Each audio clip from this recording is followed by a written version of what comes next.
Boa noite. De qual estado e a que horas você está ouvindo isso? Nas margens do Mar da Galileia, sob o domínio do Império Romano, a vida seguia um ritmo antigo, marcado pelo sol e pelas estações. Foi nesse cenário de aparente normalidade que um carpinteiro itinerante chamado Jesus de Nazaré começou a reunir o grupo de homens que se tornaria o alicerce de uma fé que mudaria o mundo. Esta é a história de como tudo começou. A história do chamado.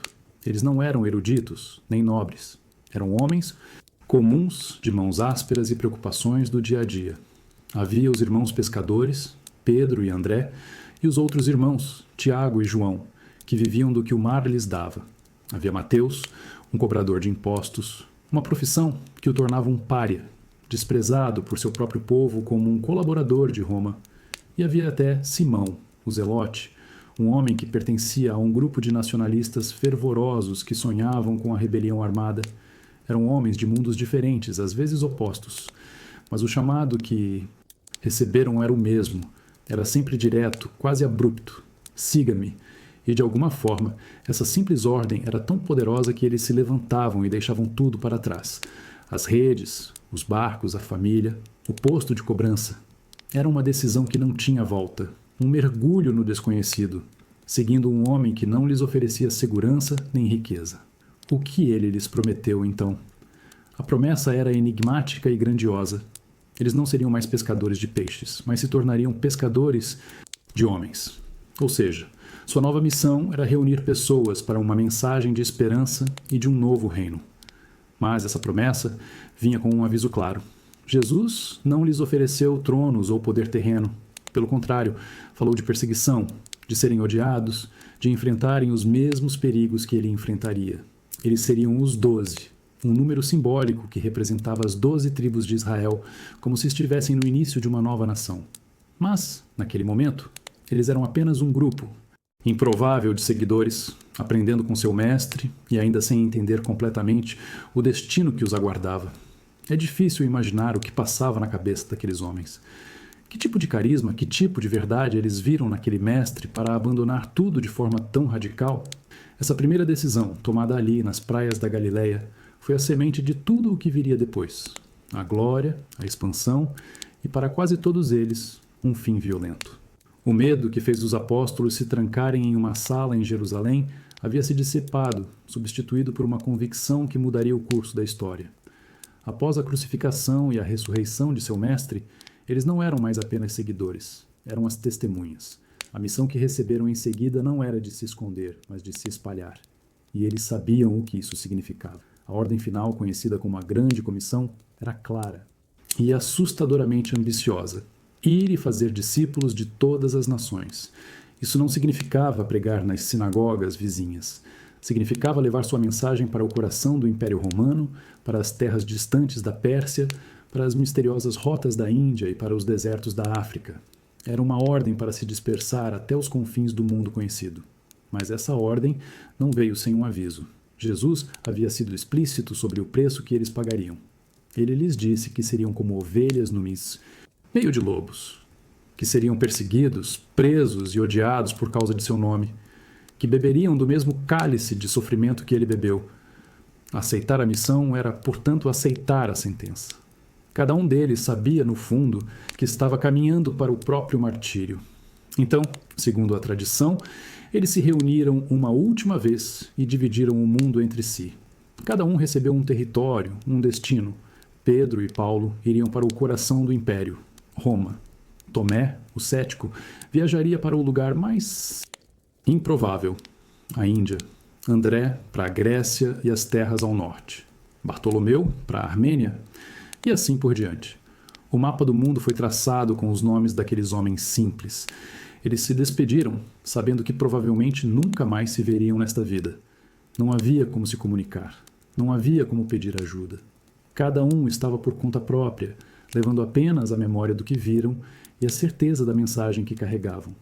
A jornada de cada um deles terminaria de forma diferente, mas quase todas seriam seladas com o mesmo fim violento. A dispersão não era apenas o início de uma missão, era o prenúncio de 12 funerais. As ruas de Roma, no ano 64, cheiravam a fumaça e a medo. A grande perseguição do imperador Nero havia começado. e os cristãos eram caçados como bodes expiatórios pelo incêndio que devastou a cidade. No centro dessa tempestade estava Simão Pedro, aquele a quem Jesus chamou de a rocha, o alicerce sobre o qual a nova fé seria construída. Ele era o líder, o alvo mais valioso. Sua comunidade, aterrorizada com a possibilidade de perder seu guia, implorou para que ele fugisse. A vida dele, argumentavam, era preciosa demais para ser desperdiçada na crueldade de Nero. Ele era o último pilar de uma geração que andou com Jesus. Relutante, o velho pescador cedeu. Sua vida poderia ser mais útil para a igreja do que sua morte. Sob o manto da noite, ele deixou a cidade pela Via Ápia, a famosa estrada que saía de Roma. Cada passo para longe da capital do império era um passo para longe do perigo, mas também um passo para longe de seu rebanho, que ficava para trás para enfrentar a fúria do imperador. O conflito em seu coração devia ser imenso. Foi então que, na solidão da estrada, uma antiga e poderosa tradição, conhecida como Quo Vadis, conta que ele teve uma visão. Ele viu uma figura caminhando na direção oposta, em direção a Roma. Era Jesus. Surpreso, Pedro teria perguntado: Domine, Quo Vadis? Que em latim significa Senhor, para onde vais? A resposta que ele ouviu em sua alma mudou tudo. Estou indo para Roma para ser crucificado de novo. Naquele instante, Pedro entendeu. Se seu mestre estava disposto a voltar para a cruz por causa do rebanho abandonado, como ele, o pastor, poderia fugir? A vergonha de sua negação anos antes, no pátio do sumo sacerdote, deve ter pesado em sua memória. Mas desta vez, a escolha seria diferente. Sem hesitar, ele deu meia volta e começou a caminhar de volta para a cidade, de volta para o perigo, de volta para o seu destino. Aquele momento na estrada não foi sobre uma visão mística, mas sobre uma decisão final. Foi a escolha de um líder de compartilhar o destino de seu povo. O pescador que uma vez negou seu mestre por medo, agora caminhava de volta, de livre e espontânea vontade, para enfrentar a mesma morte que ele. A fuga havia terminado, a crucificação era agora inevitável. Ao retornar a Roma, Simão Pedro não precisou esperar muito. Ele foi rapidamente capturado pelas autoridades de Nero e condenado à morte. Como cidadão não romano, a sentença reservada para ele era a mais humilhante e dolorosa de todas: a crucificação. Mas, segundo uma tradição forte, registrada por historiadores antigos como Eusébio de Cesareia, quando chegou a hora da execução, Pedro fez um último e surpreendente pedido. Ele disse a seus algozes que não era digno de morrer da mesma forma que seu Senhor Jesus, o homem que uma vez, em um acesso de autoconfiança, prometeu que nunca abandonaria seu mestre. Agora, no final de sua vida, estava tomado por um profundo senso de sua própria fragilidade. A memória de sua negação, de ter jurado que não conhecia Jesus, nunca o havia deixado. E por isso, ele pediu para ser crucificado de cabeça para baixo. Os soldados romanos, provavelmente indiferentes à teologia por trás do pedido, atenderam. Para eles, era apenas uma variação cruel na rotina de execuções. Mas para a tradição cristã, aquele ato se tornou o símbolo supremo da humildade de Pedro. Sua morte não seria apenas um martírio, mas uma última declaração de sua indignidade e de seu amor pelo mestre que ele havia negado. A morte por crucificação invertida era ainda mais excruciante. O peso do corpo sobre os braços e a pressão na cabeça aumentavam a agonia, acelerando a asfixia. Ele foi executado no Circo de Nero, uma grande arena localizada na colina Vaticana, um lugar de entretenimento e morte. E foi ali, perto daquele local de espetáculos brutais, que seus seguidores o enterraram em um túmulo simples, em um cemitério pagão. Aquele humilde local de sepultamento se tornaria, séculos mais tarde, o alicerce para a maior igreja do cristianismo, a Basílica de São Pedro.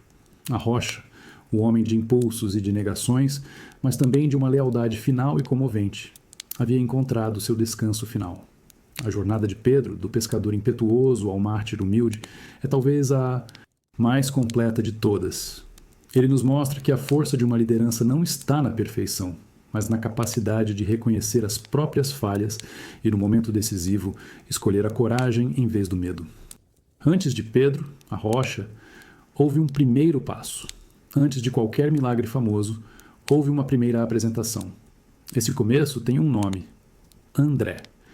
Ele era irmão de Simão Pedro, também um pescador, mas com uma distinção fundamental. A tradição o reconhece como o protokletos, uma palavra grega que significa o primeiro chamado. André era inicialmente um discípulo de João Batista. Quando João apontou para Jesus e disse: "Eis o Cordeiro de Deus", André não hesitou. Ele e outro discípulo foram os primeiros a seguir aquele novo mestre, e o que ele fez em seguida definiu seu caráter. Ele não guardou a descoberta para si. Seu primeiro impulso foi correr e encontrar seu irmão, Simão, para lhe dizer as palavras que mudariam o mundo. Encontramos o Messias. André foi a ponte, o homem que fez a conexão que daria à igreja sua maior liderança. Ele era o coadjuvante essencial, o homem que estava sempre um passo atrás de seu irmão mais famoso, mas que, na verdade, foi quem o colocou no caminho. E esse espírito de ir primeiro, de abrir caminho, marcou sua missão após a dispersão dos apóstolos. Sua jornada o levou para o norte e para o oeste, através da Sítia, uma vasta região que hoje corresponde à Ucrânia e ao sul da Rússia, e finalmente para a Grécia. Imagine a cena. Um pescador da Galileia, um homem de fé simples e direta, pregando nas cidades da Acaia, o coração da filosofia e da mitologia grega. Ele não estava falando para outros judeus, mas para um povo que adorava o panteão do Olimpo. Sua mensagem sobre um único Deus, um carpinteiro crucificado que havia ressuscitado, era uma afronta à lógica de Platão e à glória de Zeus. Seu ministério o levou à cidade de Patras, um importante porto romano. Ali, sua pregação encontrou um solo fértil e ele converteu muitos, incluindo, segundo a tradição, a esposa do próprio governador romano, um homem chamado Aegeates. O sucesso, em um mundo hostil, sempre atrai atenção. E a atenção do poder romano raramente era benigna. O homem que foi o primeiro a seguir estava agora em rota de colisão direta com a autoridade que não tolerava nenhum outro senhor além de César. A fúria do governador romano Aegeates na cidade grega de Patras era palpável. A pregação daquele pescador galileu, André, não só havia convertido sua esposa, como também ameaçava a ordem social que ele representava. A lealdade a um carpinteiro crucificado era, aos olhos de Roma, uma traição a César. André foi preso e levado à presença do governador. A exigência foi direta: abandonar aquela fé subversiva e prestar sacrifício aos deuses do império. A recusa de André, serena, mas firme, selou seu destino. Aegeates o condenou à crucificação, uma morte lenta e pública, projetada para servir de exemplo. Mas, assim como seu irmão Pedro, a tradição conta que André fez um último pedido, nascido da mesma humildade. Ele declarou que não era digno de morrer exatamente da mesma forma que seu mestre. Em vez da cruz tradicional, ele pediu para ser amarrado a uma cruz em decúcis, ou seja, uma cruz em forma de X. Para os romanos, era apenas uma variação da tortura. Para André, era um último gesto de reverência. Essa cruz em forma de X, mais tarde, ficaria conhecida para sempre como a Cruz de Santo André. Segundo a tradição, registrada em textos como os Atos de André, ele não foi pregado, mas amarrado à cruz. Isso foi feito para prolongar sua agonia, para que a morte por exaustão e asfixia demorasse mais. Mas, em vez de gritos de dor, o que a multidão ouviu foi a voz do apóstolo. Por 2 dias pendurado naquela cruz, ele continuou a pregar, a ensinar e a encorajar os fiéis que choravam por ele. Ele transformou seu instrumento de tortura em seu púlpito final. O homem que foi o primeiro a ser chamado agora usava seus últimos suspiros para continuar a sua missão. Quando sua voz finalmente se calou, a cruz em forma de X já não era apenas um método de execução, havia se tornado o seu símbolo eterno. É impressionante como um gesto de humildade pode se tornar uma marca tão poderosa. A cruz de André está hoje na bandeira da Escócia, um país que o adotou como seu santo padroeiro. O homem que começou sua jornada apresentando seu irmão a Jesus, terminou sua vida em uma cruz que se tornaria um farol para nações inteiras. Se no grupo de 12 homens que seguiam Jesus, nem todos eram de temperamento calmo e reflexivo. Havia os práticos, os céticos e havia os passionais. E no topo da lista dos mais intensos estavam os irmãos Tiago e João, filhos de Zebedeu. Eram tão impetuosos que o próprio Jesus lhes deu um apelido que dizia tudo: Boanerges, que em aramaico significa filhos do trovão. Tiago era o mais velho dos dois, e junto com seu irmão e Simão Pedro, formava o círculo mais íntimo de Jesus. Eles foram os únicos a testemunhar momentos cruciais, como a transfiguração e a agonia no jardim do Getsêmani. Mas essa proximidade vinha acompanhada de um temperamento explosivo. Eles eram homens de extremos, capazes de uma lealdade feroz, mas também de uma fúria impaciente. Um episódio nos Evangelhos captura perfeitamente essa natureza. Quando uma aldeia em Samaria se recusou a receber Jesus, a reação de Tiago e João não foi de tristeza, mas de indignação. Eles se viraram para Jesus e perguntaram se deveriam ordenar que fogo descesse do céu para consumir a aldeia.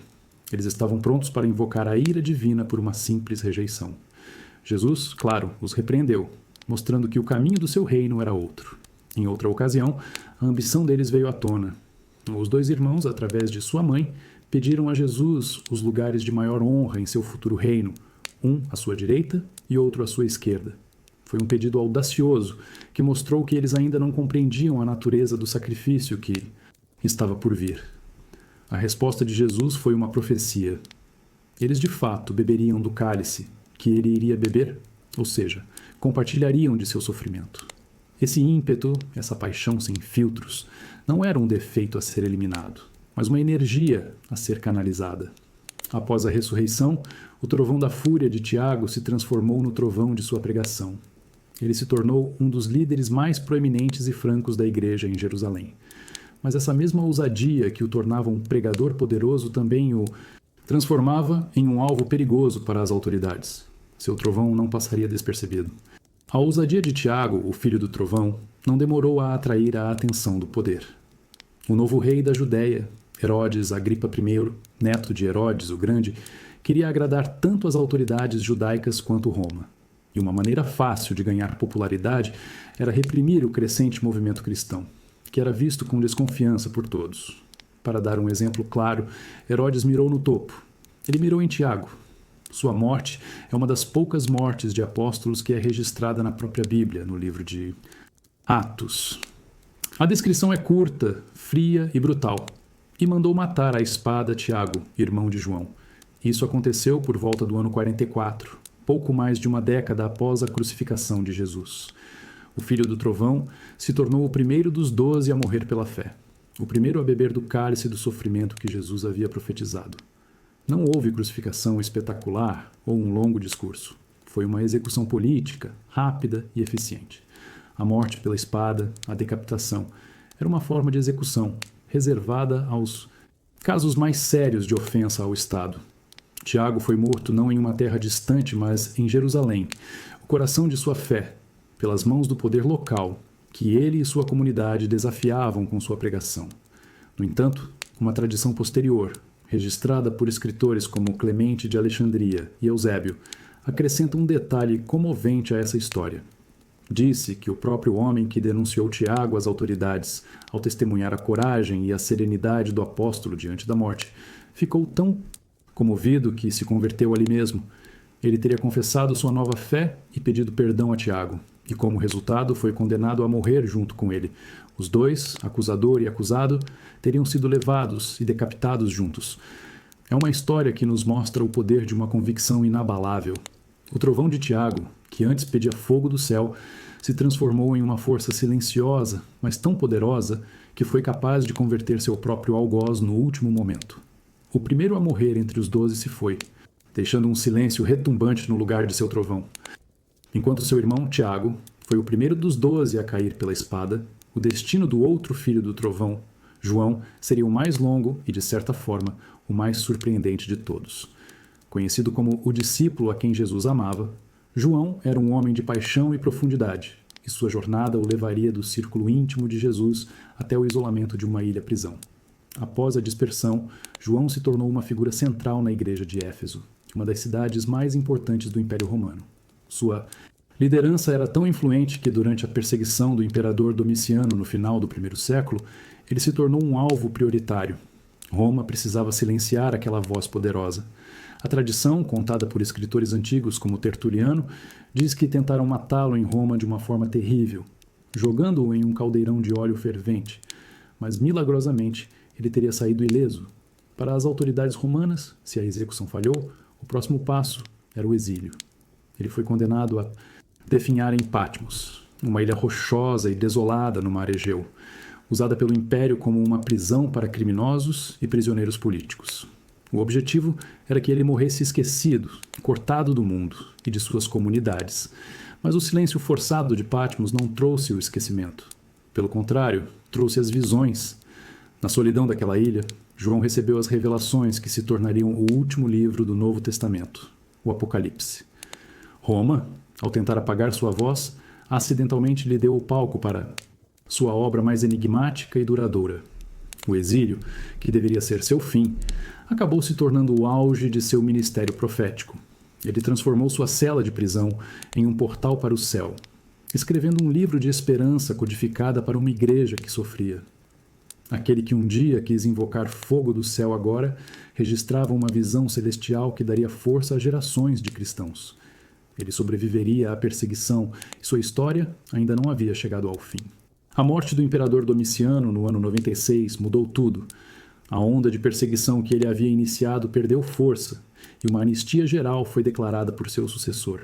E assim João, já um homem muito velho, foi finalmente libertado de seu exílio na ilha-prisão de Patmos. Ele retornou para a cidade que era seu lar, Éfeso, onde foi recebido não apenas como um líder, mas como uma lenda viva. Ele era o último sobrevivente daquela primeira geração, a última testemunha ocular que havia reclinado a cabeça no peito de Jesus durante a última ceia. Ele não era mais o jovem impetuoso que queria ver fogo cair do céu. Décadas de liderança, sofrimento e reflexão o haviam transformado no grande apóstolo do amor, o tema central de seus escritos. A tradição, contada por escritores como São Jerônimo, pinta um retrato comovente de seus últimos anos. Ele já estava tão frágil que precisava ser carregado pelos discípulos para as reuniões da igreja. E quando lhe pediam para falar, seu sermão era quase sempre o mesmo, uma frase curta e poderosa. Filhinhos, amai-vos uns aos outros. Quando perguntavam por que ele repetia sempre a mesma coisa, ele respondia que aquele era o mandamento do Senhor e que se apenas isso fosse feito seria o suficiente. E assim, cercado por sua comunidade, o último dos 12 apóstolos originais morreu. Não em um caldeirão de óleo, não pela espada como seu irmão Tiago, não em uma cruz como Pedro e André. João morreu de causas naturais, de velhice, por volta do final do primeiro século. Ele é o único dos apóstolos, segundo a tradição unânime da igreja, que não morreu como mártir. Ele bebeu o cálice do sofrimento através da perseguição, do exílio e da dor de ver todos os seus irmãos morrerem. Mas seu fim foi pacífico. É um destino profundamente simbólico. O filho do trovão, o jovem de temperamento explosivo, se transformou no ancião que só pregava o amor. E aquele que esteve ao pé da cruz e testemunhou a morte mais violenta foi o único a quem foi concedida a paz de uma morte natural. Sua história nos ensina que, às vezes, a maior prova de fé não é morrer por ela, mas viver por ela, até o último e sereno suspiro. Se existia um apóstolo com os pés bem firmes no chão, um homem de natureza prática e mente analítica, esse homem era Filipe. Ele não era um sonhador como João, nem um líder impetuoso como Pedro. Filipe era o homem das perguntas lógicas, o questionador do grupo. É dele a famosa frase, dita com uma sinceridade quase ingênua durante a última ceia: Senhor, mostra-nos o Pai, e isso nos basta. Ele precisava ver, entender, tocar. Em outra ocasião, diante de uma multidão faminta, enquanto Jesus perguntava como alimentá-los, a mente de Filipe foi direto para os cálculos. 200 denários, o salário de muitos meses, não seriam suficientes para comprar pão para todos. Ele era um pragmático, um homem que pensava em termos de recursos e possibilidades, mas a fé que ele abraçou o levaria para muito além dos cálculos e da lógica. Após a dispersão dos apóstolos, a tradição o envia em uma jornada missionária para a Ásia Menor, a região que hoje corresponde à Turquia. Seu destino final foi a cidade de Hierápolis, na Frígia, uma cidade famosa por suas fontes de águas termais e por um poderoso culto pagão. Lá, o culto era dedicado a uma grande serpente, ou dragão, que era adorada como uma divindade. A pregação de Filipe sobre um único Deus invisível, que se fez homem e morreu em uma cruz, era um ataque direto ao coração daquela cultura. O confronto não era apenas de ideias. Aquele culto, com seus rituais e sacerdotes, era uma fonte de poder e renda para a elite local. A mensagem de Filipe era uma ameaça à ordem social e econômica da cidade. O homem que um dia calculou o custo do pão para a multidão estava agora prestes a descobrir o custo de sua própria fé. Seu sucesso em converter os habitantes de Hierápolis, incluindo, segundo a tradição, a esposa do procônsul, o governador romano, acendeu a fúria das autoridades. O questionador estava prestes a ser confrontado com a resposta final e mais brutal. É fascinante pensar nesse contraste. O homem das perguntas concretas, da Dattidsnacht, lógica e dos números, sendo levado a uma situação onde a única resposta possível era uma fé que desafiava toda a razão.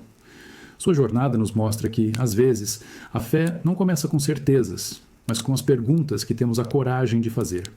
A raiva do procônsul e dos sacerdotes do culto da serpente em Hierápolis não podia mais ser contida. O apóstolo Filipe, o homem prático e questionador, foi preso junto com seu companheiro de missão, Bartolomeu. A acusação era a de sempre: perturbar a paz, desrespeitar os deuses e minar a autoridade romana. A sentença foi a crucificação. Já um homem idoso, com talvez mais de 80 anos, Filipe foi levado para ser executado. Mas enquanto o velho apóstolo estava sendo erguido na cruz, algo inesperado aconteceu. A tradição conta que a terra tremeu violentamente. Um terremoto sacudiu Hierápolis e o chão se abriu, engolindo o procônsul, os sacerdotes e muitos daqueles que zombavam dele. A multidão, em pânico, viu aquilo como um sinal claro da ira do Deus de Filipe. O medo se transformou em súplica. Eles correram para a cruz, implorando para que o apóstolo fosse solto, acreditando que isso poderia acalmar a fúria divina. Eles começaram a desamarrá-lo, desesperados para salvá-lo e, talvez, para se salvarem. E foi nesse momento que o prático Filipe fez sua declaração final, a mais ilógica e poderosa de todas. Ele os impediu. Ele recusou ser salvo. Preso àquele instrumento de tortura, ele os repreendeu por tentarem privá-lo da coroa do martírio. Ele havia aceitado seu destino. Aquele homem que um dia pediu para ver o Pai estava agora pronto para ir ao encontro dele. Ele viu sua crucificação não como uma derrota, mas como o portão de entrada para a vida que ele havia pregado. Ele orou por seus inimigos, pediu perdão para seus algozes e, finalmente, entregou seu espírito. Bartolomeu, que havia sido preso com ele, foi libertado no meio do caos, poupado para continuar sua própria jornada. Filipe morreu ali, em Hierápolis, um mártir por sua própria escolha. A história de Filipe nos força a pensar sobre o que é a verdadeira liberdade. Sua recusa em ser salvo é, talvez, o ato mais radical que se pode imaginar.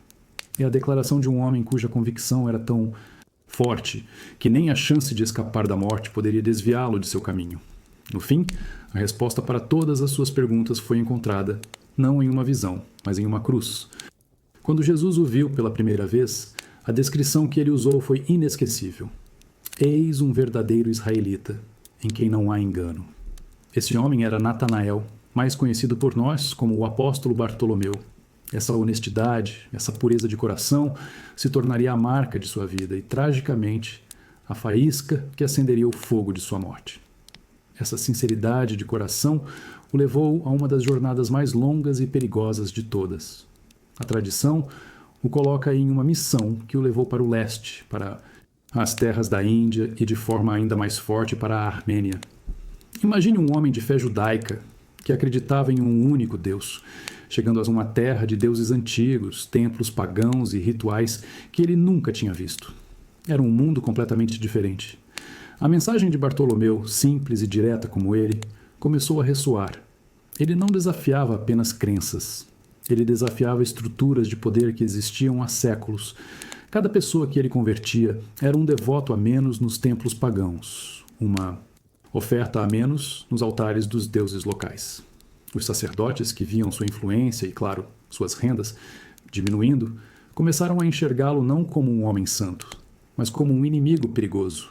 Sua presença e seu sucesso eram uma ameaça direta ao seu modo de vida. Eles precisavam de uma solução, e a solução seria drástica. O homem que não tinha engano em seu coração estava prestes a enfrentar a mais enganosa das conspirações, uma que o levaria a uma das mortes mais cruéis, já registradas pela tradição. A sinceridade dele, que era sua maior virtude, se tornou, aos olhos de seus inimigos, seu maior crime. Sua jornada em terras distantes estava chegando a um confronto inevitável, um que testaria sua fé de uma forma quase inimaginável. Silêncio. O confronto na Armênia foi rápido e brutal. Os sacerdotes dos templos pagãos, vendo seu poder e suas rendas ameaçados pela pregação de Bartolomeu, foram até o rei local, Astiages. Eles o convenceram de que aquele estrangeiro era um feiticeiro perigoso, um inimigo dos deuses e do próprio reino. A decisão do rei foi implacável. A sentença não foi uma simples execução.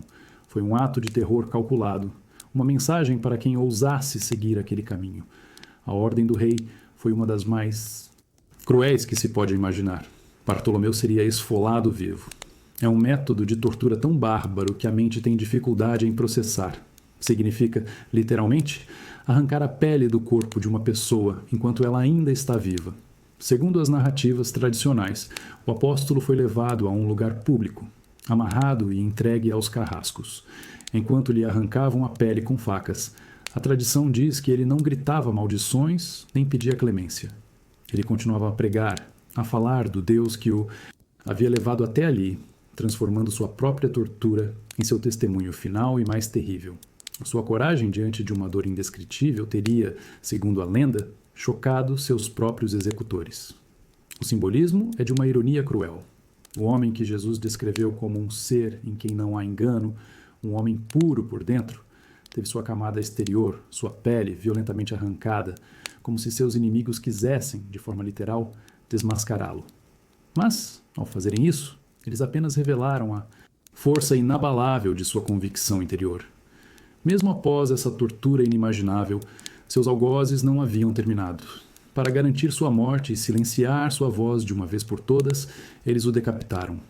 E a faca, o instrumento de seu sofrimento, se tornou para sempre seu símbolo na arte cristã, um lembrete gráfico e eterno do preço que ele pagou. A história de Bartolomeu nos força a confrontar uma verdade desconfortável, que a fé mais pura pode encontrar a crueldade mais extrema. E que, para alguns, a verdade interior é tão forte que nem mesmo a dor mais insuportável pode arrancá-la de dentro de si. A fama dele ficou marcada para sempre por uma única palavra: a dúvida. Enquanto os outros apóstolos se trancavam em uma sala, cheios de medo e de uma esperança hesitante, Tomé não estava lá. E quando eles lhe contaram a história mais inacreditável de todas, que haviam visto o mestre ressuscitado, sua reação foi de um ceticismo brutal. Sua honestidade era tão crua que, para nós, ele se torna talvez o mais humano de todos. Ele não aceitaria o testemunho dos outros. Precisava de provas físicas, empíricas. Ele disse que, a menos que pudesse ver as marcas dos pregos nas mãos de Jesus, colocar seu próprio dedo onde estavam os pregos e pôr a mão na ferida da lança em seu lado, ele não acreditaria. Era a prova ou nada. Uma semana depois, o desejo lhe foi concedido. Jesus apareceu novamente e, desta vez, Tomé estava lá. O convite foi direto, uma resposta às suas próprias palavras. Ele foi convidado a tocar nas feridas. Naquele momento, a dúvida de Tomé se desfez, não apenas pela prova física, mas pela presença avassaladora de seu mestre. Sua confissão, meu Senhor e meu Deus, se tornou uma das declarações de fé mais poderosas do cristianismo. Essa experiência transformou o cético em um dos missionários mais ousados. A tradição, forte e persistente, diz que sua jornada o levou mais longe do que qualquer outro apóstolo. Ele viajou para o Oriente, atravessando a Pérsia e chegando até a costa de Malabar, no sul da Índia. Imagine a cena: um homem da Galileia, no século I, em uma terra de uma cultura e religião completamente diferentes, pregando sobre um Deus que a maioria ali nunca tinha ouvido falar. Lá, o antigo cético se tornou um fundador. Ele estabeleceu comunidades, batizou fiéis e, segundo a tradição, construiu igrejas. Ele não estava mais pedindo provas. Ele se tornou a prova viva da mensagem que carregava. Mas, como sempre acontecia, o sucesso de sua missão em uma terra estrangeira começou a atrair a atenção e a fúria do poder local. O homem que tocou as feridas de Jesus estava prestes a sentir uma em seu próprio corpo. Na costa de Malabar, na Índia, a fé que Tomé plantava começou a florescer, mas isso também fez crescer a hostilidade dos sacerdotes da religião local.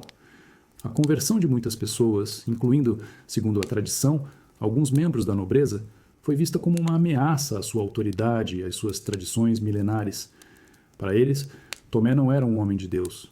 Era um agitador perigoso que precisava ser silenciado. O fim de sua jornada é contado com detalhes vívidos. Diz a tradição que, enquanto o apóstolo estava retirado em oração em uma colina perto da atual cidade de Chennai, ele foi cercado por seus inimigos. Ele não foi capturado e levado a um julgamento público. Foi um ataque direto, um ato de fúria e de medo, e a arma usada para matá-lo carrega uma ironia poética e dolorosa. Tomé foi perfurado por uma lança.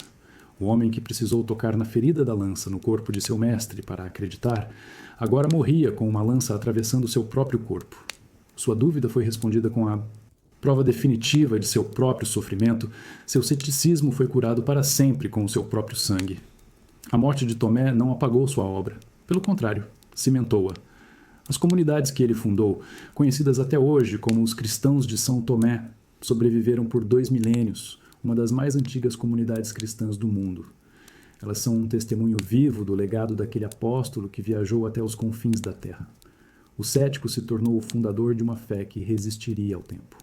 A jornada de Tomé é talvez a que mais fala conosco hoje, em um mundo que valoriza tanto a prova e a evidência. Sua história nos diz que a dúvida não é o oposto da fé, mas muitas vezes é o seu começo. E que uma fé que passa pelo fogo da dúvida pode se tornar a mais forte e ousada de todas, capaz de cruzar oceanos e de deixar uma marca que nem mesmo uma lança pode apagar.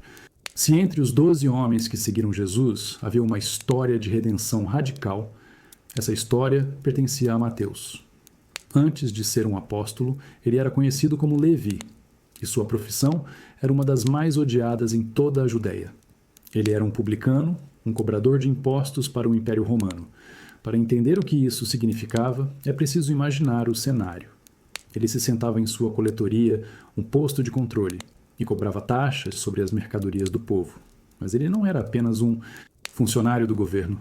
Ele era um judeu trabalhando para a força de ocupação, enriquecendo às custas de seus próprios compatriotas. Na mente das pessoas, ele era um traidor, um homem impuro, alguém que se vendera ao inimigo. E foi ali, no meio de seu trabalho desprezível, que Jesus o encontrou. Não houve um longo discurso de conversão, apenas 2 palavras: siga-me. E, em um ato que desafia a lógica, Mateus se levantou, deixou a mesa cheia de dinheiro para trás e o seguiu.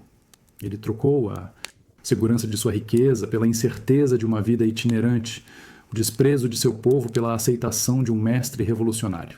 Essa transformação se refletiu na sua maior contribuição. O homem que passava os dias registrando números e transações em seus livros contábeis usou essa mesma habilidade para se tornar um evangelista.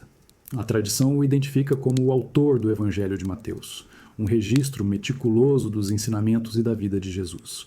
O contador de moedas se tornou o contador de histórias sagradas.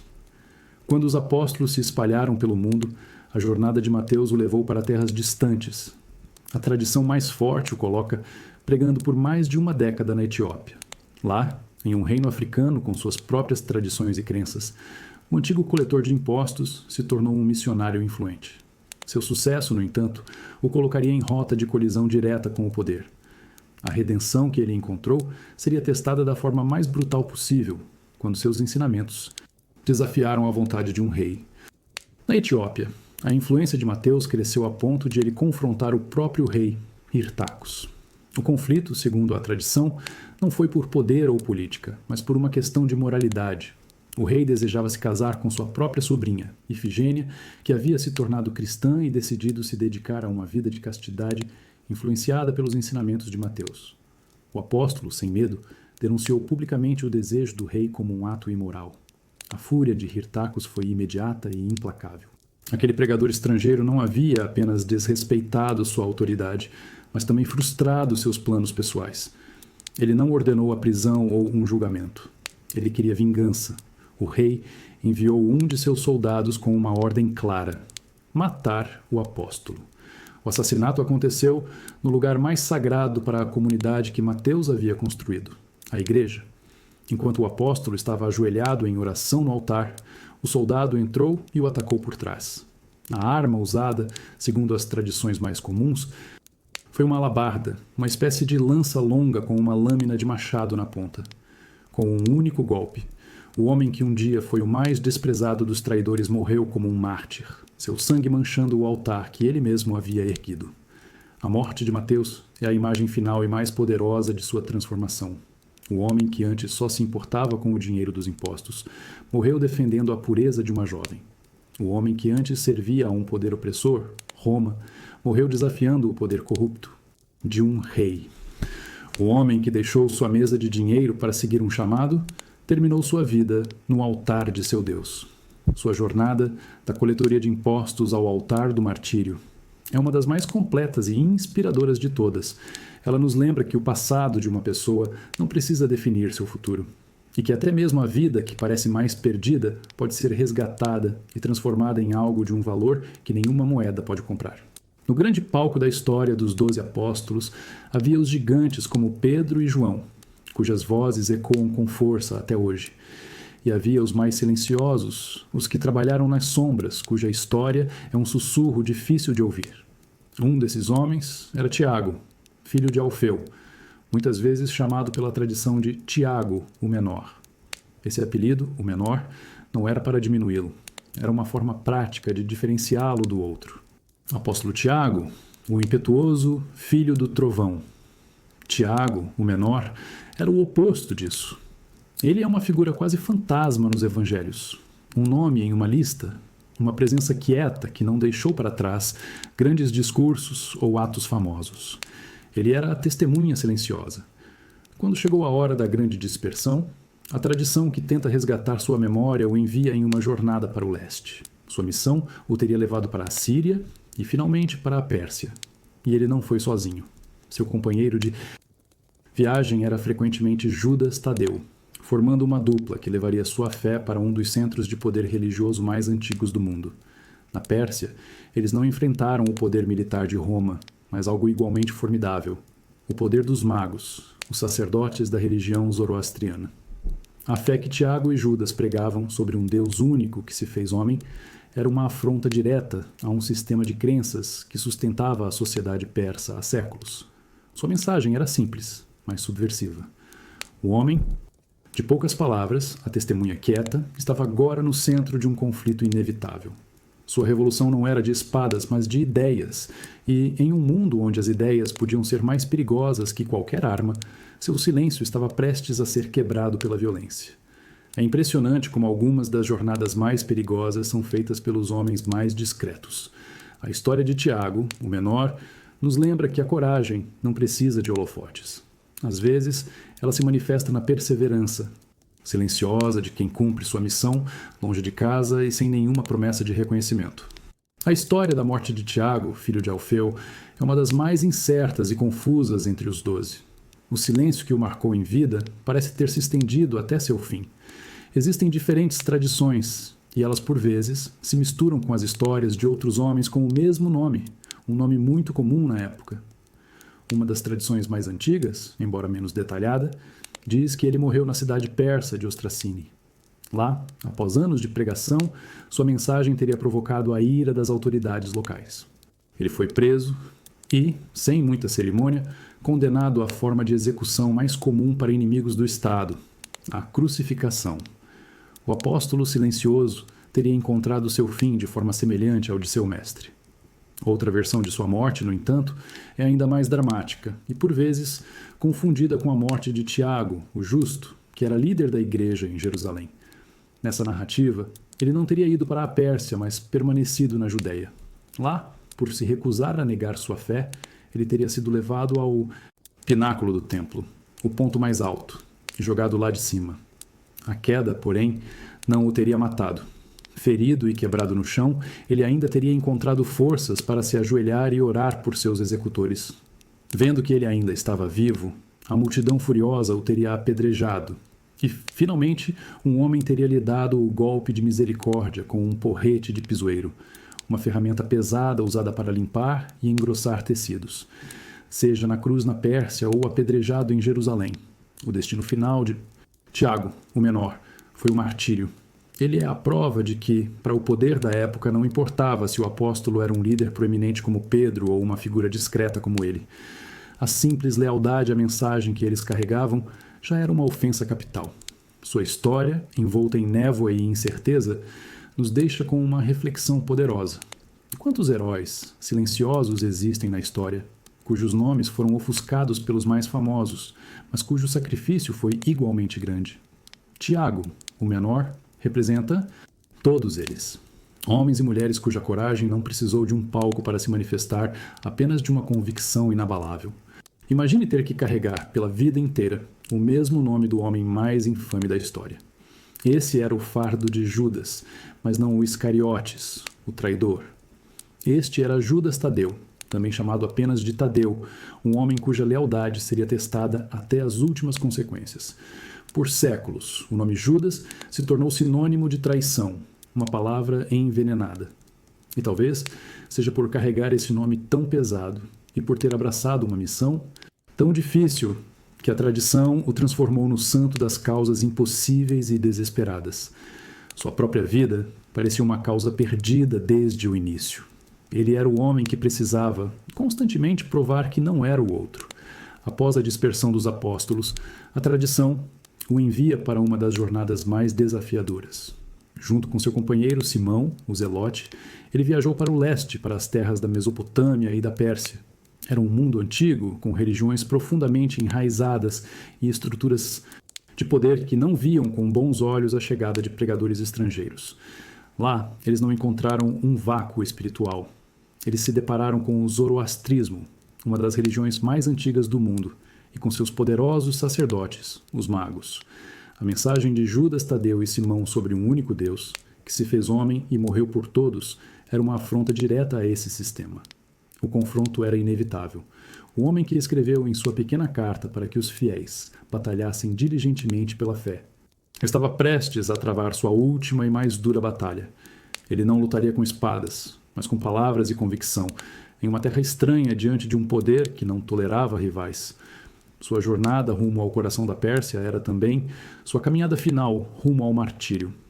Na cidade persa de Sufiã, a tensão entre os apóstolos Judas Tadeu e Simão e os sacerdotes locais chegou ao ponto de ruptura. Os magos, vendo sua autoridade desafiada e suas tradições minadas, não conseguiram derrotá-los com argumentos. Então, recorreram à violência. Eles incitaram uma multidão furiosa contra os dois pregadores estrangeiros.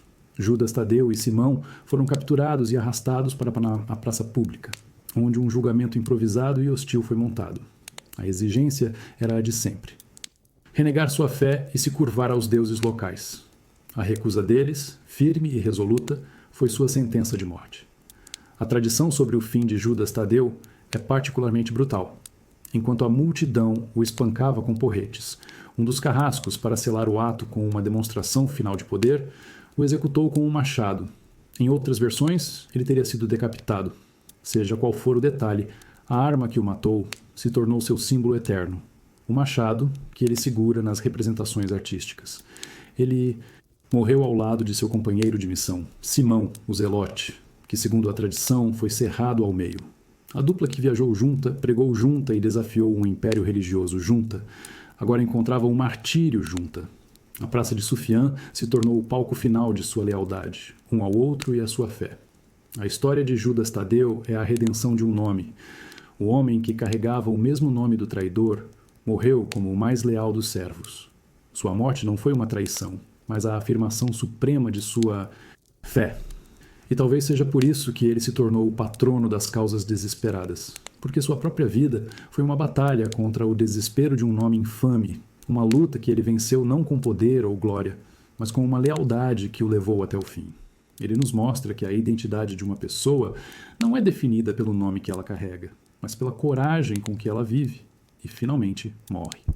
No meio do grupo eclético que seguia Jesus, havia uma figura que representava a tensão política da época de forma mais intensa que qualquer outra. Simão, o Zelote. Antes de ser um apóstolo, ele pertencia a um movimento que queimava de fervor nacionalista. Os zelotes eram judeus que se recusavam a aceitar o domínio romano. Para eles, a única autoridade legítima sobre Israel era Deus, e qualquer forma de submissão a um imperador pagão era uma traição. Eles eram os rebeldes, os guerrilheiros, os que acreditavam que a liberdade deveria ser conquistada pela espada. Simão, antes de ouvir o chamado, provavelmente via os soldados romanos não como mantenedores da ordem, mas como invasores a serem combatidos. Ele era o oposto ideológico de Mateus, o cobrador de impostos. É impressionante pensar que esses dois homens, um que trabalhava para Roma e outro que queria destruí-la, sentavam-se juntos como discípulos do mesmo mestre. Mas o chamado de Jesus transformou o zelo de Simão. A paixão ardente que ele dedicava à libertação política de Israel foi redirecionada para uma causa diferente, uma libertação espiritual. A espada que ele talvez sonhasse em empunhar contra os legionários foi trocada pela pregação de um reino que não era deste mundo. Quando os apóstolos se dispersaram, Simão se juntou a Judas Tadeu em uma das missões mais perigosas, a jornada para a Mesopotâmia e a Pérsia. Lá, em terras distantes, o antigo revolucionário que lutava contra um império agora se via confrontando outro tipo de poder, o poder dos sacerdotes e dos deuses pagãos. A energia que um dia ele dedicou a uma revolta localizada na Judéia agora era usada para desafiar um sistema religioso que dominava uma vasta região. O homem que queria libertar seu povo de um jugo estrangeiro agora pregava uma libertação da alma para todos os povos. Mas a rebelião, seja ela política ou espiritual, sempre tem um preço. E o de Simão seria terrivelmente alto. Na cidade persa de Sufiã, a pregação fervorosa de Simão, o Zelote, e de seu companheiro, Judas Tadeu, finalmente rompeu a tênue linha da tolerância. Os magos, os sacerdotes locais, vendo que não conseguiam derrotar a dupla com argumentos ou ameaças, decidiram usar a arma mais antiga e eficaz, a fúria da multidão. Incitaram o povo, acusando os dois apóstolos de serem feiticeiros e inimigos dos deuses que protegiam a cidade. Simão e Judas Tadeu foram cercados, capturados e arrastados para um julgamento popular, onde a sentença já estava decidida. A recusa deles em se curvar aos ídolos locais foi a gota d'água que selou seus destinos. A tradição que envolve a morte de Simão é uma das mais terríveis e gráficas de todas. Ele foi condenado a ser cerrado ao meio. É uma imagem quase insuportável de se visualizar. Dois homens, um em cada extremidade de uma grande serra, cortando o corpo de um homem vivo. Era um método de execução projetado não apenas para matar, mas para aterrorizar, para deixar uma marca indelével na memória de quem assistia. O rebelde que um dia lutou pela integridade de sua nação, agora tinha seu próprio corpo brutalmente dividido. Ele morreu ali, ao lado de Judas Tadeu, que foi morto a golpes de porrete e com um machado. A dupla missionária que viajou junta, pregou junta e sofreu junta, encontrou o fim de sua jornada terrena no mesmo dia, no mesmo lugar, vítimas da mesma fúria. A serra, o instrumento de sua tortura, se tornaria para sempre o seu símbolo na arte cristã. A jornada de Simão, o Zelote, é a história de um fogo que nunca se apagou, apenas mudou de combustível. A paixão que ele um dia dedicou à libertação política de Israel foi canalizada para uma revolução espiritual, que ele acreditava ser muito maior. O homem que um dia sonhou em dividir o exército romano com uma espada, teve seu próprio corpo dividido por uma serra. Seu fim nos mostra que a paixão de um rebelde, quando dedicada a uma nova causa, pode se tornar uma força ainda mais inabalável, disposta a enfrentar um fim que nem mesmo a guerra política poderia imaginar. Na semana final da vida de Jesus, com Jerusalém fervilhando para a Páscoa, a conspiração das autoridades para silenciá-lo precisava de uma peça final e crucial, alguém de dentro. Essa peça era Judas Iscariotes. Ele não era um inimigo distante. Era um dos 12, o homem que cuidava do dinheiro do grupo, a pessoa que compartilhou o pão e as estradas com seu mestre por 3 anos. Sua traição não veio de fora, mas do coração do círculo, mais íntimo. Movido por razões que historiadores e teólogos debatem até hoje, ganância, desilusão política, ou talvez uma pressão que não podemos compreender, Judas foi secretamente até os principais sacerdotes. Ele lhes ofereceu o que eles mais precisavam, uma maneira de prender Jesus discretamente, à noite, longe das multidões que o protegiam durante o dia. O preço acertado foi de 30 moedas de prata. Esse valor não era aleatório, era profundamente simbólico e humilhante. Na antiga lei de Moisés, era o preço de compensação que se pagava pela vida de um escravo morto acidentalmente. A vida de seu mestre foi avaliada com a indenização mais baixa e desprezível. As moedas que Judas recebeu não eram apenas pagamento, Eram o selo da desvalorização da vida que ele estava prestes a entregar. O local escolhido foi o jardim do Getsêmani, um lugar de oração e angústia. Na escuridão da noite, Judas guiou os guardas do templo e os soldados romanos até lá. E o sinal combinado para identificar o alvo foi o mais íntimo e perverso de todos: um beijo. O gesto universal de amizade e afeto foi transformado em uma arma, um selo de traição que ecoaria para sempre na história da humanidade. A história da morte de Judas não começa com seu fim, mas com este ato. Aquele beijo no jardim não foi apenas o começo do fim para Jesus, foi também o começo do fim para o próprio Judas. O peso daquelas 30 moedas de prata se tornaria em poucas horas mais pesado do que ele poderia suportar. Como um homem que esteve tão perto da luz pôde escolher mergulhar em uma escuridão tão profunda?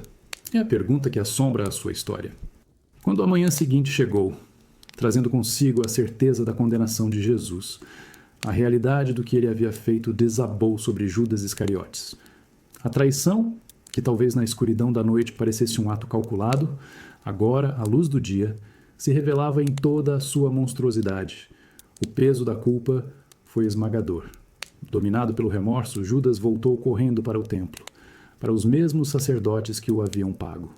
Em um ato de desespero, ele atirou as 30 moedas de prata no chão do santuário, gritando que havia traído sangue inocente.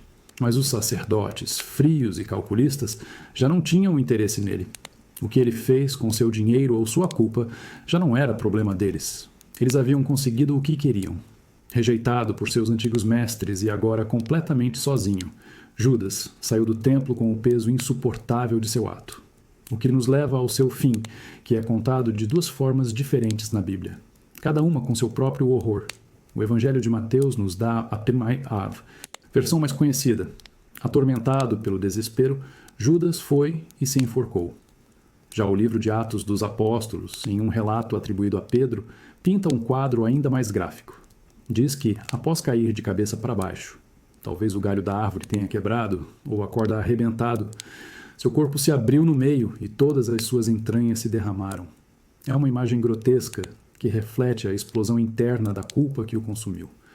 Os sacerdotes, por sua vez, não podiam colocar aquele dinheiro de sangue no tesouro do templo. Então, usaram as 30 moedas de prata para comprar um campo que pertencia a um oleiro, com o objetivo de usá-lo como cemitério para estrangeiros. Aquele lugar ficou conhecido para sempre como Akeldama, que em aramaico significa campo de sangue. O único apóstolo que não morreu como mártir pela sua fé, morreu pelo peso de sua própria traição. A história de Judas é o mais sombrio dos contos de advertência. Ele é a prova de que o arrependimento sem esperança não leva à redenção, mas ao desespero, e que o preço de uma traição pode ser muito mais alto do que qualquer moeda pode pagar. Após a morte trágica de Judas Iscariotes, o grupo dos apóstolos estava incompleto. O número 12 não era apenas um número qualquer. Ele era profundamente simbólico, representando as 12 tribos de Israel. Para os apóstolos, restaurar esse número era essencial para a continuidade da missão. A cadeira vazia precisava ser preenchida. A decisão de como escolher o substituto de Judas foi tomada por Pedro, que se levantou como líder da pequena comunidade. Ele estabeleceu um critério claro. O novo apóstolo deveria ser alguém que os acompanhou desde o início, desde o batismo de Jesus por João Batista até sua ascensão. Ele precisava ser uma testemunha ocular de todo o ministério. 2 homens preenchiam esses requisitos. José, chamado Barsabás, que também tinha o apelido de Justo, e um homem chamado Matias. A comunidade não fez uma votação ou um debate. Em vez disso, eles recorreram a um antigo costume judaico para discernir a vontade de Deus, o lançamento de sortes. Era um ato de fé, de entregar a decisão final a uma força maior que eles. Eles oraram pedindo a Deus, que conhece o coração de todos, que mostrasse qual dos 2 ele havia escolhido. Então, as sortes foram lançadas.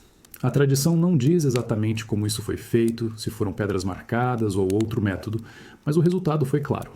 A sorte caiu sobre Matias, e a partir daquele momento ele foi contado entre os 12. Imagine a cena.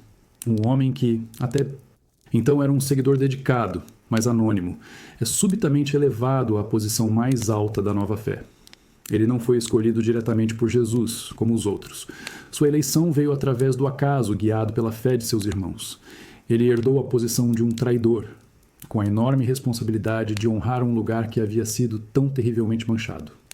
Matias é o apóstolo do acaso, o homem que o destino, ou Deus, colocou no centro da história.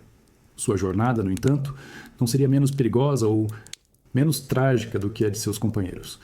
O sorteio não lhe deu um privilégio, mas uma sentença.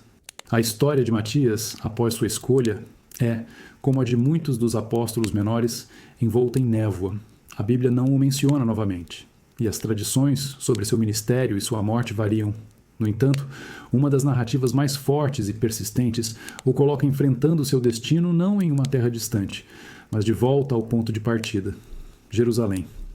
Segundo essa tradição, Matias teria pregado por algum tempo na Judéia, continuando o trabalho no coração do judaísmo. Sua mensagem, no entanto, era vista como uma blasfêmia pelas autoridades religiosas mais radicais. Ele era um homem do povo, argumentando a partir das próprias escrituras judaicas que Jesus era o Messias prometido. Sua pregação era uma ameaça direta à ordem estabelecida. Dizem que ele foi levado a julgamento perante o Sinédrio, a mesma corte que condenou Jesus. Lá, ele se recusou a se retratar. Ele reafirmou sua fé, sabendo que isso selaria seu destino. A sentença foi a morte por apedrejamento, a punição judaica, tradicional para a blasfêmia. Ele foi arrastado para fora da cidade e, sob uma chuva de pedras lançadas por uma multidão enfurecida, ele encontrou seu fim. Mas a tradição acrescenta um detalhe final, um selo de brutalidade romana.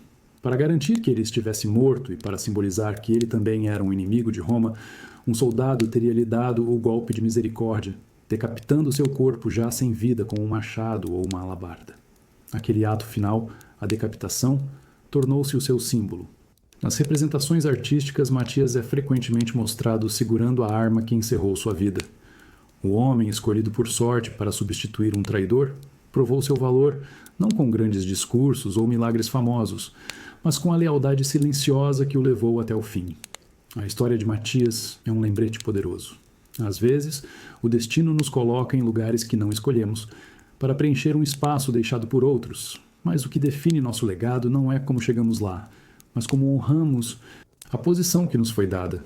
Matias, o substituto, se mostrou tão digno quanto qualquer um dos apóstolos originais, selando seu testemunho não com palavras, mas com o próprio sangue. Para entender por que os apóstolos morreram de formas tão brutais, primeiro precisamos entender o mundo em que eles viviam, o Império Romano. E esse mundo, à primeira vista, era surpreendentemente tolerante em matéria de religião. Roma era um império prático. Ao conquistar um novo povo, geralmente permitia que ele continuasse a adorar seus próprios deuses. Era uma via de mão dupla. Vocês respeitam nossos deuses, nós respeitamos os seus. Essa tolerância, no entanto, tinha um limite claro, e os cristãos o cruzaram de uma forma que os romanos achavam perigosa e incompreensível. O problema não era que os cristãos tinham um novo Deus. O problema era que eles afirmavam que seu Deus era o único Deus. Aos olhos de um romano, eles eram ateus perigosos. Eles não apenas se recusavam a adorar os deuses romanos, eles negavam sua própria existência.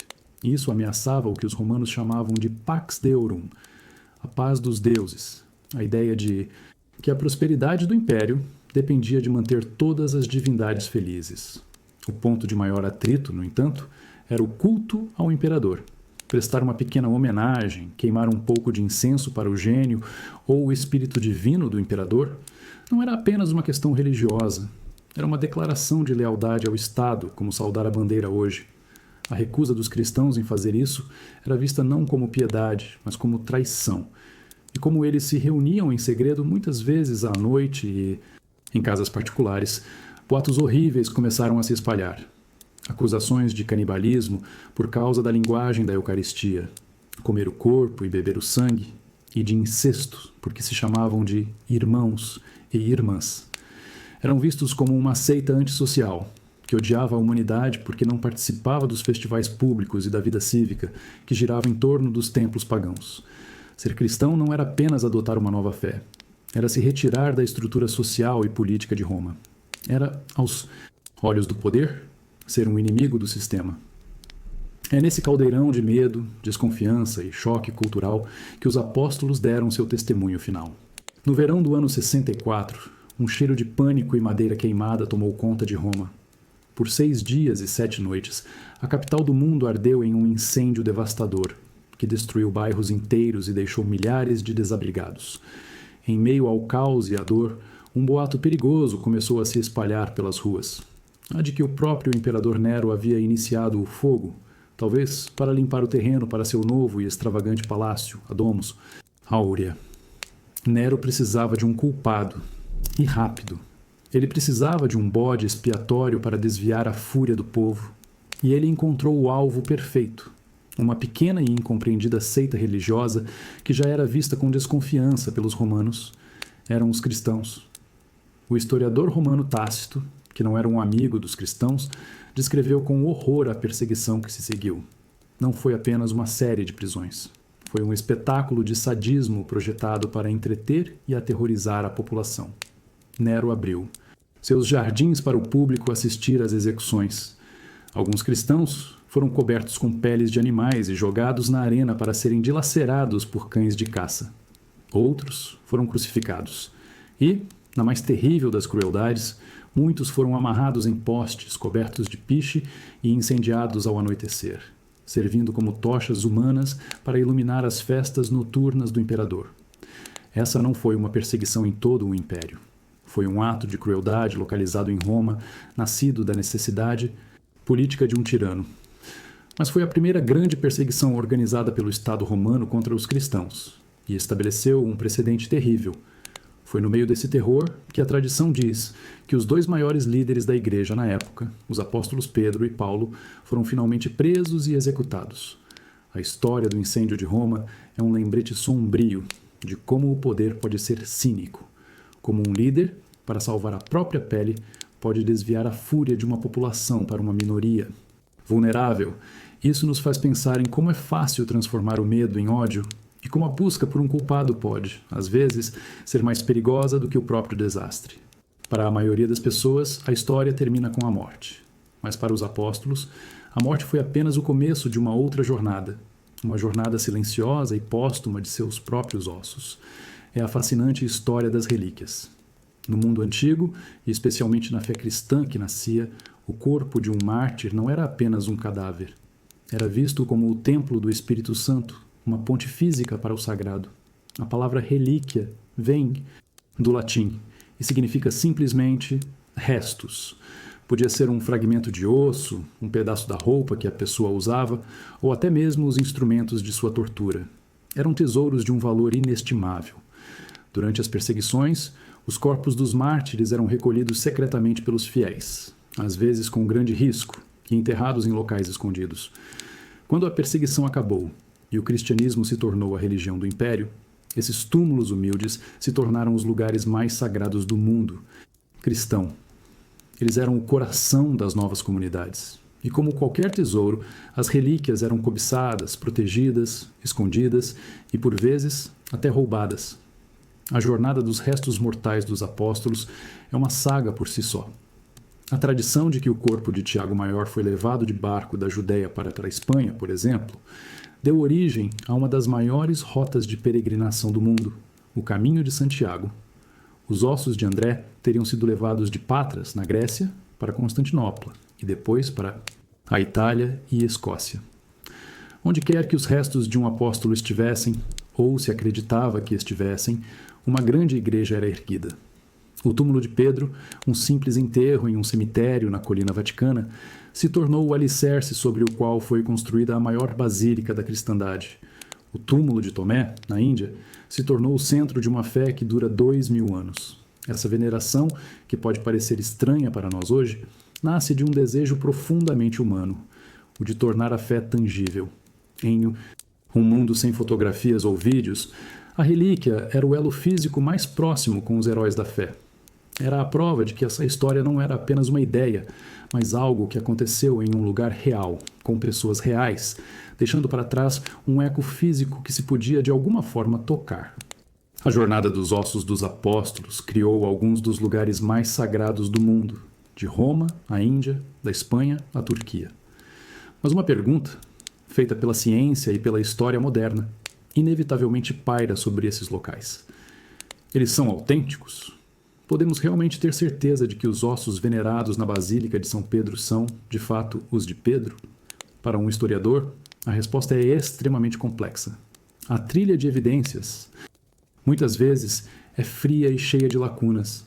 Muitas das tradições sobre os túmulos dos apóstolos só foram registradas por escritos séculos depois de suas mortes. Nesse meio tempo, o poder da lenda, as necessidades políticas e o desejo de ter uma relíquia poderosa em sua cidade podiam facilmente transformar um túmulo anônimo no sepulcro de um apóstolo. Uma cidade com os restos de um mártir tão importante ganhava um prestígio imenso e, claro, atraía peregrinos e riquezas. O caso mais forte e o mais estudado é, sem dúvida, o do túmulo de São Pedro. No século XX, escavações arqueológicas foram feitas secretamente sob o altar principal da Basílica do Vaticano. E o que eles encontraram foi impressionante. Descobriram uma necrópole, um cemitério pagão do primeiro século. E bem no centro encontraram um túmulo simples, sobre o qual uma pequena edícula, um memorial, foi construída no século seguinte, indicando que aquele local já era venerado muito cedo. Dentro do túmulo havia ossos de um homem, robusto, de uns 60 a 70 anos, consistentes com a idade e o tipo físico de Pedro. A Igreja Católica, com uma cautela científica, declarou que os restos são consistentes com a tradição. É o mais perto que a história e a arqueologia podem chegar de uma confirmação. Para muitos outros apóstolos, a evidência física é muito mais tênue, baseada quase inteiramente em tradições antigas e na fé contínua das comunidades locais. No final, a questão da autenticidade pode não ser a mais importante. Sejam ou não os ossos exatos, esses túmulos se tornaram os pontos focais da memória coletiva de uma fé. Eles são a prova de que, naquele lugar, uma comunidade acreditou com tanta força que seu herói estava ali, que construiu sua identidade em torno daquele local. Eles nos lembram que, às vezes, o que torna um lugar sagrado não é o que está debaixo da terra, mas a fé que foi construída sobre ela por 2000 anos. A Bíblia nos conta a vida e os ensinamentos dos apóstolos, mas sobre o fim da maioria deles, ela se cala. Tirando a morte de Tiago, o irmão de João, que é descrita de forma breve, a história canônica não nos dá os detalhes. Então, de onde vêm as narrativas tão vívidas e, por vezes, tão brutais sobre como cada um dos outros apóstolos morreu? A resposta está em uma fascinante coleção de textos antigos. Eles são conhecidos como os Evangelhos Apócrifos, ou, mais especificamente para essas histórias, os Atos Apócrifos. A palavra apócrifo vem do grego e significa escondido ou secreto. São livros que foram escritos nos primeiros séculos do cristianismo, mas que, por várias razões, seja por terem sido escritos muito tarde, por conterem teologias consideradas divergentes ou por seu estilo fantasioso, não foram incluídos na seleção final de textos que hoje formam o Novo Testamento da Bíblia. Esses textos não foram escritos para serem reportagens jornalísticas. Eram, na verdade, uma espécie de romance de aventura e fé. Eles preenchem as lacunas que os evangelhos canônicos deixaram, respondendo às perguntas que as primeiras comunidades cristãs tinham. O que aconteceu com Pedro em Roma? Como Tomé chegou à Índia? O que Filipe fez na Ásia Menor? Nessas histórias, os apóstolos realizam milagres espetaculares, enfrentam magos e reis pagãos em duelos de poder e, claro, encontram seu fim em martírios grandiosos. É nos Atos de Pedro que encontramos a famosa história da crucificação invertida. É nos Atos de Tomé que lemos sobre sua jornada à Índia e sua morte pela lança. O esfolamento de Bartolomeu, a morte de André na cruz em X, todos esses detalhes vêm dessas outras histórias. Elas foram escritas para inspirar, para entreter e para ensinar. Em um tempo de perseguição, ler sobre a coragem inabalável de seus heróis dava força à comunidade. As mortes dos apóstolos precisavam ser tão extraordinárias quanto suas vidas. Essas histórias podem não ser fatos históricos no sentido estrito, mas são um testemunho poderoso de como os primeiros cristãos viam seus fundadores. Elas são a janela para a imaginação e a fé de uma igreja que estava apenas começando. Depois de ouvir tantas histórias dramáticas de crucificações, esfolamentos e decapitações, uma pergunta inevitável surge. Quanto disso é fato histórico e quanto é lenda, criada para inspirar e chocar? Separar a tradição do mito nas narrativas de martírio dos apóstolos é um dos maiores desafios para os historiadores. O fato central, no qual a maioria dos estudiosos concorda, é que a esmagadora maioria dos 12 apóstolos, com a exceção de João, encontrou um fim violento por causa de sua fé. O cristianismo primitivo não era um movimento pacífico aos olhos de Roma e de outras autoridades. Sua mensagem era subversiva e seus líderes eram alvos. A morte deles era uma consequência quase certa de sua missão. Onde a história se torna mais nebulosa é nos detalhes específicos. O esfolamento de Bartolomeu, a crucificação em X de André, a morte de Simão ao ser cerrado ao meio, esses detalhes vívidos vêm, em sua maioria, dos atos apócrifos, que eram, como vimos, mais parecidos com romances de aventura do que com biografias. Esses detalhes, muitas vezes, não eram para ser um registro forense.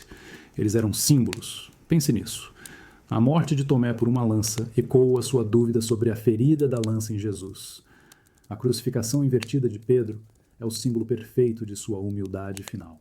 A morte de cada apóstolo foi moldada pela tradição, para refletir uma verdade teológica sobre sua vida e seu caráter. Eram histórias construídas para ensinar. Além disso, essas narrativas grandiosas serviam a um propósito claro na época. Em um tempo de perseguição, os cristãos precisavam de heróis, não apenas de vítimas. As histórias de seus fundadores enfrentando a morte com coragem sobrenatural eram um combustível para a fé da comunidade. E, claro, uma cidade que podia reivindicar o túmulo ou o local de martírio de um apóstolo ganhava um status e um prestígio imensos, o que podia incentivar a criação ou o embelezamento de lendas locais. No fim, talvez a pergunta não seja: isso aconteceu exatamente assim? Mas qual é a verdade que essa história nos conta? Mesmo que os detalhes exatos tenham se perdido na névoa do tempo, essas narrativas nos falam de uma verdade inegável. Um grupo de homens comuns foi tão transformado por sua experiência que estava disposto a enfrentar os fins mais terríveis por sua convicção.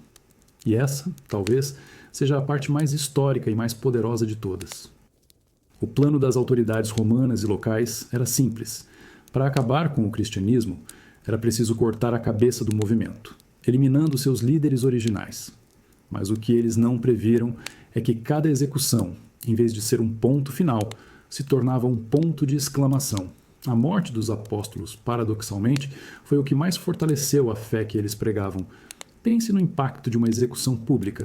Ela era projetada para inspirar terror, para ser um aviso. Mas, em vez de ver homens gritando de dor ou amaldiçoando seus algozes, as multidões muitas vezes testemunhavam algo chocante. Homens que enfrentavam a cruz, a espada ou as feras com uma serenidade inexplicável, com orações nos lábios e, segundo as tradições, até mesmo perdoando quem os matava. Essa demonstração de convicção era mais poderosa do que qualquer sermão. As histórias desses fins corajosos não morriam com eles. Elas se espalhavam de boca em boca, de comunidade em comunidade. O sangue derramado não apagava a memória dos apóstolos, ele a selava. Cada local de martírio se transformava em um ponto de encontro para os fiéis, um lugar sagrado. O que começava como um túmulo secreto, mais tarde se tornava o alicerce de uma grande igreja. Com a morte dos apóstolos, a jovem igreja foi forçada a amadurecer. Sem a presença física dos fundadores, a liderança precisou ser formalizada, passando para os bispos, que eram vistos como os sucessores dos apóstolos. As tradições que antes eram passadas oralmente começaram a ser escritas com um senso de urgência, formando o que viria a ser o Novo Testamento. O movimento, que era fluido e carismático, começou a desenvolver a estrutura de uma instituição capaz de sobreviver a séculos de perseguição. É uma das grandes ironias da história. A tentativa de destruir uma fé, matando seus líderes, acabou por ser o catalisador que a tornou mais organizada, mais resiliente e mais inspiradora. A morte dos apóstolos não foi a morte do cristianismo. Foi o evento que garantiu sua sobrevivência e sua futura expansão. A morte de um líder deveria ser o fim de seu movimento. Mas no caso dos apóstolos, cada corpo que caía na terra parecia se transformar em uma semente. Uma semente que, em vez de ser enterrada para sempre, brotava e dava origem a algo novo e resiliente. Um escritor cristão do norte da África, chamado Tertuliano, que viveu um pouco depois da Era dos Apóstolos, resumiu esse fenômeno em uma frase que ecoaria por séculos: o sangue dos mártires é a semente da igreja. O que ele queria dizer é que quanto mais os cristãos eram perseguidos, mais a fé se espalhava. A lógica dos perseguidores era que a violência geraria medo. Mas o que ela gerou, na verdade, foi inspiração. E essa semente não era apenas uma ideia, ela era geográfica. O túmulo de Pedro em Roma se tornou o coração de uma comunidade que um dia se tornaria o centro do cristianismo ocidental. A tradição do martírio de Tomé na Índia deu origem aos cristãos de São Tomé, uma das igrejas mais antigas do mundo. O local onde André morreu na Grécia se tornou um centro de peregrinação. A suposta chegada dos ossos de Tiago à Espanha criou um caminho que definiria a identidade do país. Cada morte plantou uma história única no solo de uma cultura diferente. A comunidade de Roma se lembrava da humildade de Pedro, o líder que pediu para morrer de cabeça para baixo. A da Índia se inspirava na jornada do cético Tomé, que viajou até os confins do mundo. A da Armênia, na coragem de Bartolomeu. Cada martírio não era apenas o fim de um apóstolo, era a história de fundação de uma nova família de fé. É um dos paradoxos mais fascinantes da história. A tentativa de apagar um fogo, espalhando suas brasas, só fez com que novos incêndios começassem em outros lugares. Isso nos faz pensar sobre o que realmente significa vencer. Para os inimigos dos apóstolos, cada execução era uma vitória. Mas, olhando para trás, cada morte se tornou um novo começo. A fundação de algo que duraria muito mais do que os impérios que os mataram. A morte dos apóstolos não foi o fim de suas histórias. Na verdade, foi o ponto em que eles se tornaram imortais, deixando marcas que podemos ver até hoje, mesmo que nem sempre a gente perceba. O legado deles está gravado na pedra, na tela, nos mapas e no coração de uma fé global. Pense em uma pintura antiga ou uma estátua em uma igreja europeia. Como os artistas, séculos atrás, representavam cada apóstolo para que um povo, em sua maioria analfabeto, pudesse reconhecê-los? A resposta está nos símbolos, e esses símbolos, na maioria das vezes, são a história de suas mortes contada em uma única imagem. É por isso que Pedro quase sempre segura as chaves do reino, mas muitas vezes é associado à cruz invertida.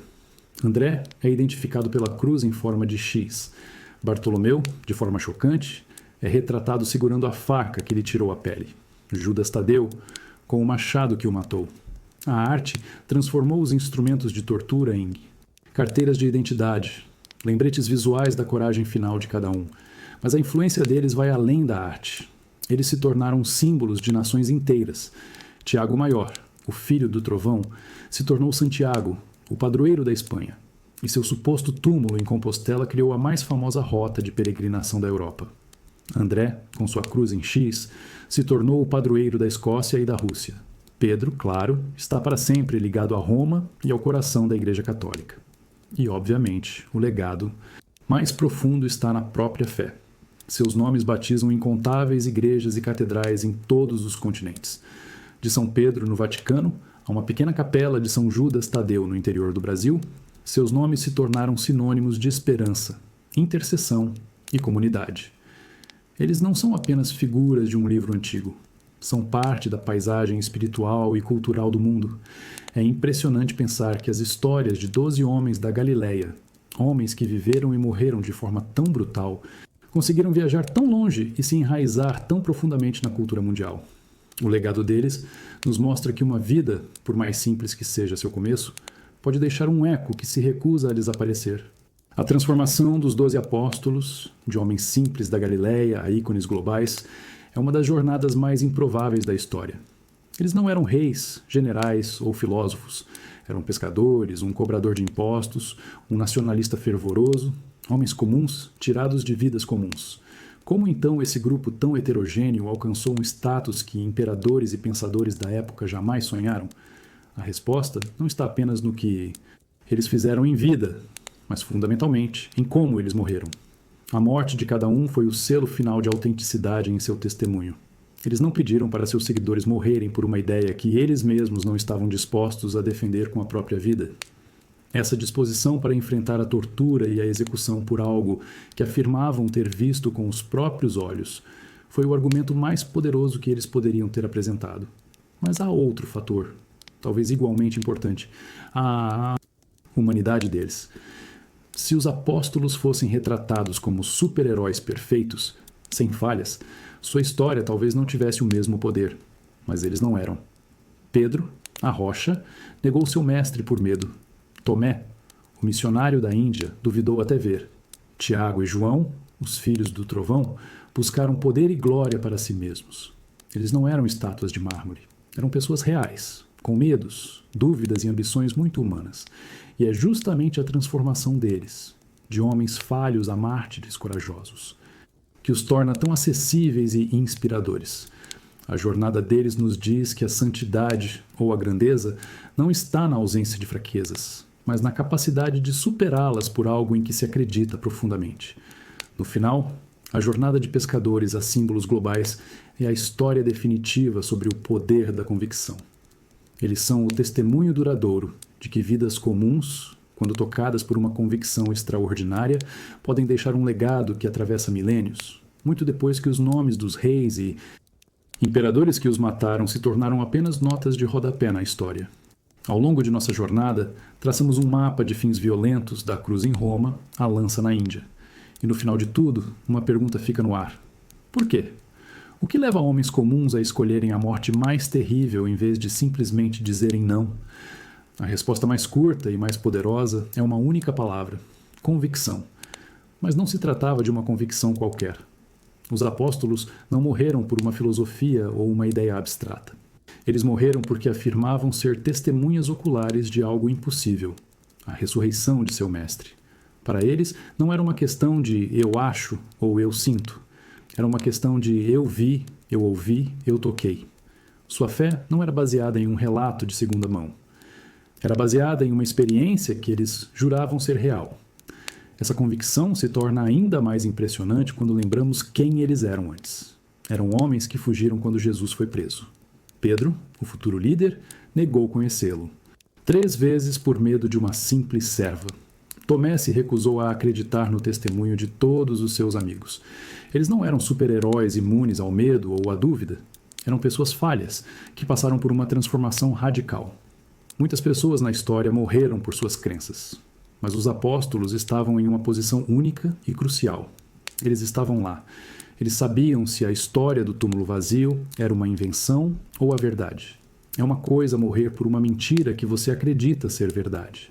É outra, completamente diferente, um grupo inteiro de homens morrer, um por um, de formas horríveis e em lugares diferentes, por uma mentira que eles mesmos teriam inventado.